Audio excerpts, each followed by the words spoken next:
bili na kayo! Ay! Sana marami benta. Sana maraming benta. Sana maraming benta.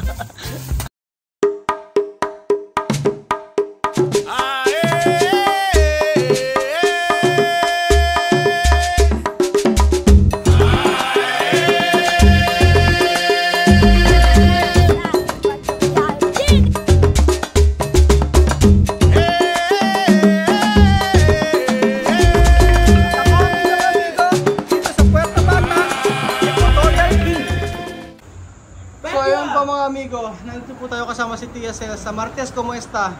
Muy bien! Ahora cocinar. So nandito po tayo para dalawin po si Elvis kung kumusta po ang pagbebenta niya. So tingnan po natin ba yung mga binibenta ni Elvis. Ayan. Madilim eh. Ayan. Meron siyang manok. Tapos ayan, may patatas. Meron bang luluto? Wala pa. Wala. Pinainit pa lang. Baka ka-open pa lang ni Elvis. Kasi gabi po nag-ano si Elvis. Gabi pong nagbebenta. Mga alas 6, alas 7, ganyan po. Nag-start si Elvis. Pero meron po kliyente yan mga amigo. Nagpunta po rito mga amigo isa na ayan, kliyente po. Bumili po. Sabi ni Elvis. Bumili lang ng tinapay si Elvis saglit. So mag-check po tayo mga amigo kung ano yung lagay sa lugar na ito. Kung kumusta ang negosyo ni Elvis dito sa may kalsada. Ayan po. Sarado yung sarado pa yung bar yata. Pero si Elvis nakabukas ang kanyang tindahan. Wala pang masyadong mga sasakyan na nakaparada. Pagka bukas yung bar na to, ang dami pong mga sasakyan dito eh. Chicks de Elvis. Katatapusan po ng aming feeding program mga amigo. Kaya sabi ko dumaan kami rito. Kaya sabi ko kay Tia Celsa dumaan kami para makita ko yung sitwasyon kung marami bang bumibili. Pero sa ngayon ay parang isa pa lang. Ito pa lang. Dumaan lang ako saglit dito para po makita kung maraming bumibili. Sarado ang bar ng lola ni Elvis. O yung nanay ni Chamame. Ayan. Yan yung bar ng nanay ni Chamame. Tapos etong bar ni Tia Guapa. Ayan. Bar ni Tia Guapa. Tapos ayun ito yung kanina ni Omar. Ayan, yan ang tindahan ni Omar. Sari-sari store.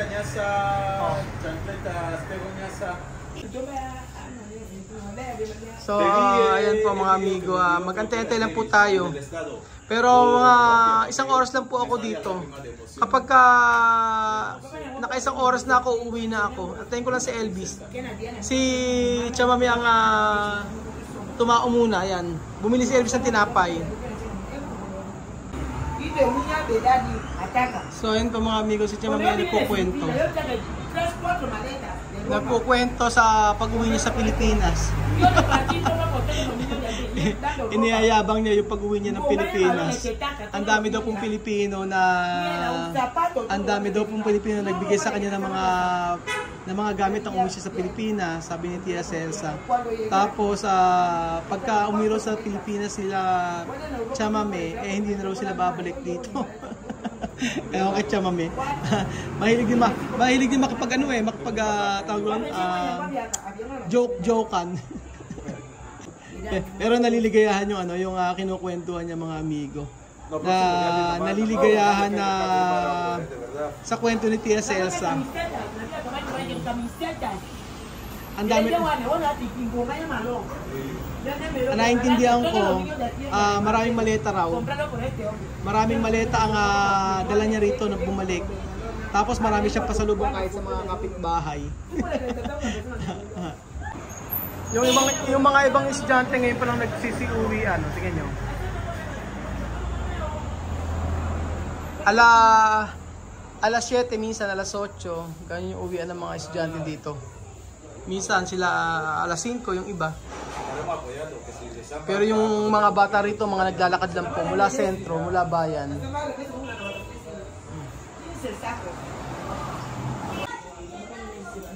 Ayun o, si Batya. ¿Dónde vas? Aquí? Con camiseta. Con todos. Ayudar, Elvis. So, ayun po mga amigo. Parang may bago po tayong love team. Joke lang. Chismoso! Hindi, ang mga estudyante po ito, mga barkada ni Batya. Naayangan namin to, yung babae na to. Sabi namin, pag kami piling kurogan, pumunta doon kila, pumunta kila Chamami. Nakalimutan ko lang yung pangalan. Kliyente yata mga amigo.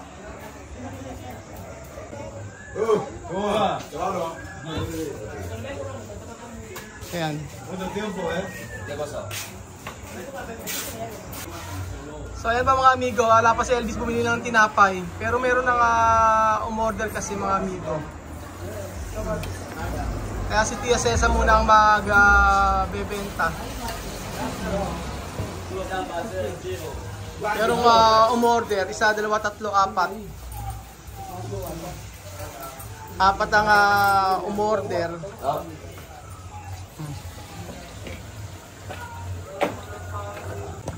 So ayan po mga amigo, meron pong isang Afrikana. Ay, tama na mo yan. May kumapit. Ay, Marita, bili na kayo! Ang taas na araw! Ang taas ng araw. Naka-shades. Ayan. So ayan pa mga amigo, in fairness, malinis ang mantika oh.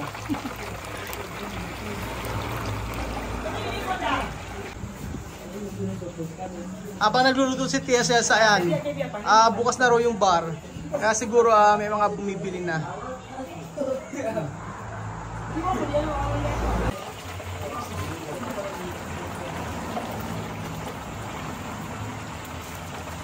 Yan na ahora. Bumili lang si Elvis ng tinapay, napakatagal. Elvin, nasaan ka? Elvin, nasaan ka?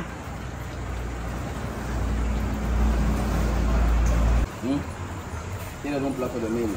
Un plato de mil. Pero pa bumili sa may bar. Aquí. 100 pesos po na pakpak ng manok. Ay, kita ng manok. Picante. Mayonesa. Hindi ko na po bibidyohan ha. Oh. Mahi.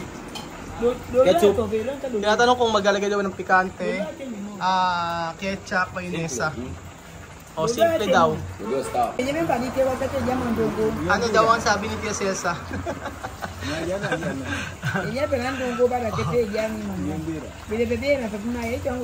Pabay si Tia Cesa sa mga kapitbahay niya mga amigo. Kaya tingin ko si Tia Mami pag nandito, maraming bumibili. Maraming bibili pag nandito si Tia Cesa. Taga ni Elvis, may bumibili. Inaantay yung tinapay.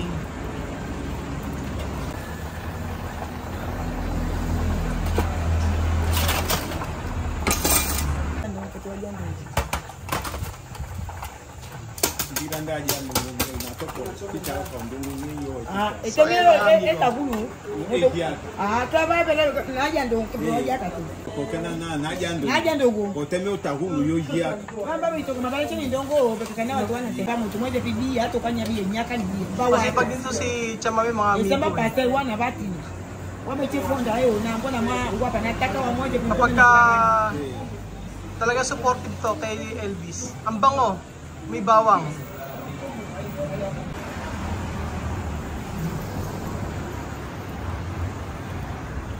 Ito ang pinaka-mainam mga amigo. Tulong-tulong sila, magkakapatid.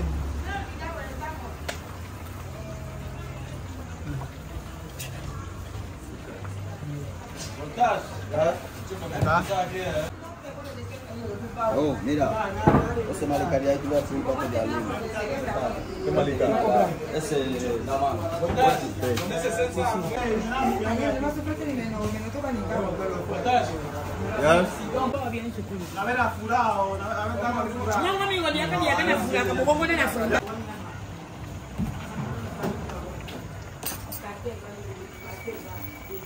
So ayan po mga amigo, mag-isang oras na po ako dito.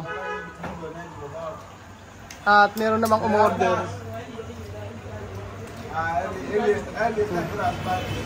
May umorder ng pakpak at saka hita ng manok.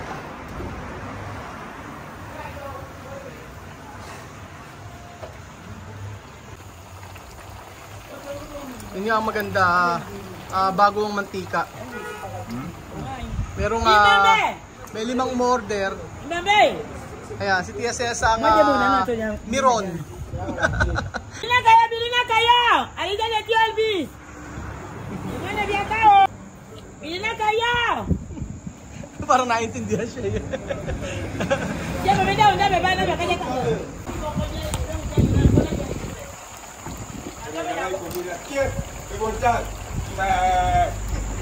¿Cómo? Viva mo wag mo tama ko viva mo bolo. Siya mo daw ganun viva viva ba to.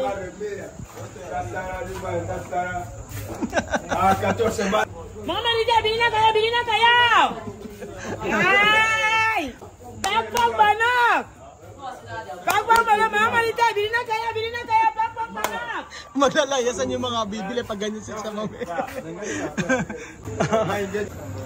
Sarap na Malta. Malta, no? Venía ni Malta, tú que... tus! Malta. ¿Qué era ahora mi Malta? ¿Qué ole? Pampalakas ang katawan, Malta. Yo no sé. Ayan mga Okay, amigo. dale, Malta. Pinaprepare na ni Elvis yung mga naluto para po sa mga umorder. Bagong plato.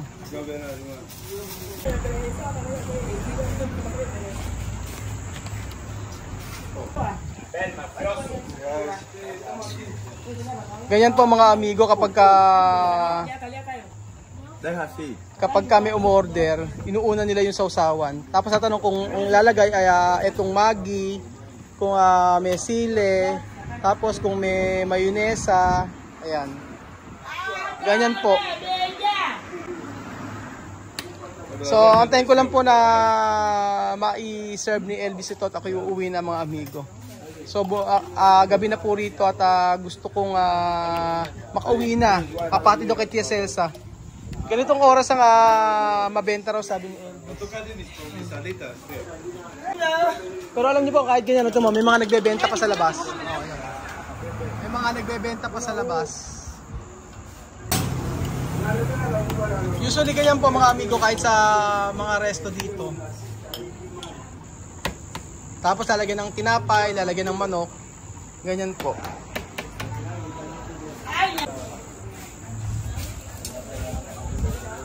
Ayan. Diba? Parang panalo sa plating. Oh. Panalo sa plating si Elvis. Oh. Ganda. Oh. Diba?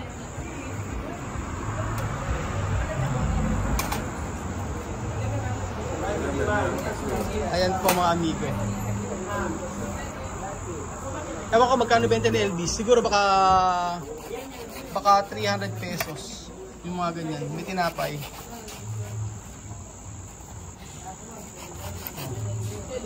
Ayan. Pero ang lasa po niya na ay marami. Tinuruan ko si Elvis na maraming bawang. Sabi ko damihan niya ng bawang. Ganon. Ok, mira, está en el bar. Ok, puedes. Come y prueba el bocata de Elvis. Sí. Manok ni Elvis. Chicks ni Elvis. Ayan. Buena, Biggie. Sanya animal. Chico, mi plato, papá. Chico, estamos aquí. Nakakatuwa lang mga amigo, di ba? Na dati sa loob lang ng nagbebenta si Elvis, ngayon dito na po sa may kalsada talaga. Nakakatuwa dahil may mga bumibili. May mga bumibili talaga. Diba? So minsan po yung manok ni Elvis na tinuro ko sa kanya na may timpla ay marami tong bawang, tapos may paminta, may paprika, ganun po. Minsan yung merong maraming harina, so depende po sa araw. Sabi ko kay Elvis pag salit-salitin niya eh. Pero ang okay po mga amigo, kung ano po yung binebenta rito sa kabila po iba. Sana marami benta. Sana marami benta. Sana maraming benta. Siguiente. So, ayan po mga amigo, ako magpapaalam po muna. Magpapaalam po muna ako at bukas po muli magkita-kita tayo sa panibagong video. Salamat po mga kababayan ko. At ayan. Ang bango! Salamat po. At huwag po kayo magsawang manood ng ating video. Ayan.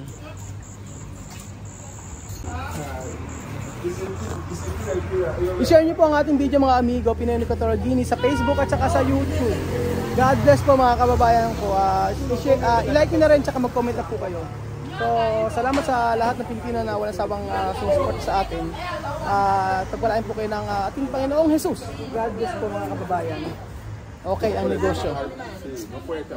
Pak na pak, sabi nga ni Tia Celsa. Palong palo. Adios hasta mañana. Bye. Bye bye.